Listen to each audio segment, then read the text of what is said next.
ආශිර්වාදමත් දවසක් ප්‍රේමණීය දේව දරුවනි ඔබ සැමට. අද දවසේ අපි ශුද්ධ ලියවිල්ල වෙතට ඇතුල් වෙමු. අපි බලමු යෙරමියා පොතේ පළවෙනි පරිච්ඡේදයේ 5 වෙනි වගන්තිය. මම නුඹ ගර්භයේ සාදන්ට පළමුවෙන් නුඹ හඳුනාගෙන සිටියෙමි. නුඹ කුසෙන් නික්මෙන්ට පළමුවෙන් මම නුඹ කැපකොට ජාතීන්ට අනාගත වත්රු කෙනෙකු කොට නුඹ නියම කළමි කීය. ආමේන්. ප්‍රේමණීය දේව දරුවනි, අපේ කිතුණු ජීවිතේ, කිතුණු ගමනේ අපි අපේ කැඳවීම හඳුනා ගැනීම ඉතාමත් වැදගත්. හාලෙලූයා. අද ගොඩක් කිතුණු Tamanගේ කැඳවීම ගැන වැටහීමක් නැතුව, අවබෝධයක් නැතුව ඔවුන් ඔහි ගමන් කරනවා. නමුත් මගේ ප්‍රේමණීය දේව දරුවනි, ඔබගේ කිතුණු ගමන තුල ක්‍රිස්තුස් වහන්සේ ස්වාමින් වහන්සේ ඔබව කැඳෙව්ව කැඳවීම ඔබට හඳුනා ගන්න පුළුවන් නම්, ඔබට ඒක අවබෝධ කරගන්න පුළුවන් නම්, තේරුම් ගන්න පුළුවන් නම්, ඔබේ ජීවිතය ඔබට බලවත්, සාර්ථක, සඵලවත් කිතුණු ගමනක් ගමන් කිරීමේ අවකාශය ලැබෙන්නට යනවා.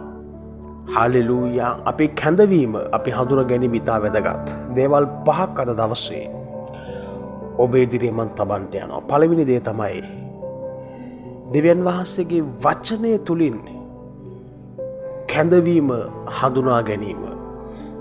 හාලෙලූයා. ඔබ දෙවියන් වහන්සේගේ කැඳවීම හඳුනා ගන්න ප්‍රථමයෙන් ඔබ උන්වහන්සේගේ වචනය දැනගන්න අවශ්‍යයි. හාලෙලූයා. ඔබ උන්වහන්සේගේ වචනය දැනගත්තේ නැතිනම් ඔබගේ කැඳවීම ඔබට හඳුනා ගන්න අපහසු වෙනවා. ඒකයි අපි දෙවියන් වහන්සේගේ වචනෙත් එක්ක හොඳ සම්බන්ධතාවයක් ගොඩනගා ගැනීම ඉතාමත් වැදගත් වෙන්නේ. හාලෙලූයා. පළවෙනි කාරණාව, දෙවියන් වහන්සේගේ වචනය තුලින් ඔබේ කැඳවීම ඔබ හඳුනා ගන්න අවශ්‍යයි. ඒකට ඔබ වචනෙත් එක්ක ප්‍රමාණවත් තරම් කාලයක් ගත කිරීම ඉතා වැදගත්. හාලෙලූයා. දෙවෙනි කාරණාව, ඔබට දී ඇති දීමනාවල් ඔබ හඳුනා ගන්න අවශ්‍යයි. හාලෙලූයා. ඔබ තුල තිබෙන ටැලන්ටයක්, ඔබ තුල තිබෙන දීමනාවක්. මේ දීමනාව හැම තිස්සෙම ඔබව ඉස්සරහට පොළඹවනවා. ඔබ ඉස්සරහට තල්ලු කරනවා. සමහර විට ඔබට තිබෙනවා යම් අය ගැන බරක්, සුභාරංචි ප්‍රකාශ කිරීමේ බර ඔබ තුල තිබෙන්න පුළුවන්. සුභාරංචි ප්‍රකාශ කරන ඔබගේ අතුලාන්තෙන් පෙළඹීමක් ඔබව හැම මොහොතකම බරක් සහිතව ඔබ තල්ලු කරන වෙත ඉස්සරහට. ඒව නොසලකා හරින්න එපා. ඒව තමයි දීමනා කියන්නේ. සුභාරංචි ප්‍රකාශ කිරීම තමයි පළවෙනි දීමනාව. හාලෙලූයා. අපි හැම කෙනෙක්ම සුභාරංචි ප්‍රකාශ කරන්න අවශ්‍යයි. මේක තමයි යේසුගේ මහා නියෝගය. මෙතනින් තමයි සියල්ල ආරම්භ වෙන්නේ. හාලෙලූයා. දීමනා 9, දීමනා 29, දීමනා 32, දීමනා බොහෝමයක් තිබෙනවා. මේ හැම දෙයක්ම ආරම්භ වෙන්නේ සුභාරංචි ප්‍රකාශ කිරීම තුලින්. ඔබ සුභාරංචිය ප්‍රකාශ කරන්නට ඔබගේ ඇතුළාන්තයේ පෙළඹීමක්, තල්ලුවක්, ඔබට යම් අය ගැන බරක් ඇති වෙනවා නම්, ඔබේ ජීවිතේ, ඔබේ ගමනේ ස්වාමින් වහන්සේ ඔබට දී ඇති දීමනාවක්, ඒක සුභාරංචි ප්‍රකාශ කිරීම. ඔබගේ දීමනාවන් හඳුනා ගන්න අවශ්‍යයි. හාලෙලූයා. හාලෙලූයා. තුන්වෙනි කාරණාව, ඔබේ හදවතේ ඇති ආත්මික බර ඔබ හඳුනා ගන්න අවශ්‍යයි. හාලෙලූයා. ආත්මික බරක් තිබෙනවා. හාලෙලූයා. උන්වහන්සේ බොහෝ වෙලාවට කැඳවීම පෙන්වන්නේ ඔබගේ හදවතේ ඇති ශුද්ධ වූ ආශාවක් තුළින්, බරක් තුළින්. හාලෙලූයා. ආත්මික බර මේක ඉතා වැදගත්. මෙවැනි ආත්මික බරක් ඔබ තුළ තිබෙනවා නම්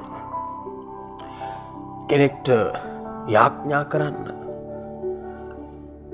ඒ අය අපහසුවෙන් වේදනාවෙන් යද්දී ඒ අයට සුභාරංචි ප්‍රකාශ කරන්න ආත්ම දිනාගැනීමේ බර ඔබ තුළ තිබෙනවා නම් ඔබේ කැඳවීම හඳුනගන්න එක් ලකුණක් මේක. හල්ලූයා හල්ලූයා. ඒ වගේම ඔබ යාඥාවෙන් දෙවියන් වහන්සේට සවන් දීම ඉතා වැදගත්. මේක තමයි 4 වෙනි කාරණාව. යාඥාවෙන් දෙවියන් වහන්සේට සවන් දීම. ඔබ යාඥාවෙන් ස්වාමින් වහන්සේත් එක්ක ගැඹුරු සම්බන්ධතාවයක් ඇති කර ගැනීම ඉතා වැදගත්. 5 වෙනි කාරණාව. ඔබ පුංචි දේවල් වලට පවා විශ්වාසවන්ත වෙන්න අවශ්‍යයි. හාලෙලූයා. මේ කාරණා පාවොස්සේ ඔබේ කැඳවීම ඔබට හඳුනා ගැනීමේ හැකියාව ලැබෙන්න යනවා. දෙවිඳුන් ඔබව ආශිර්වාද කරන සේක්වා. ආමේන්.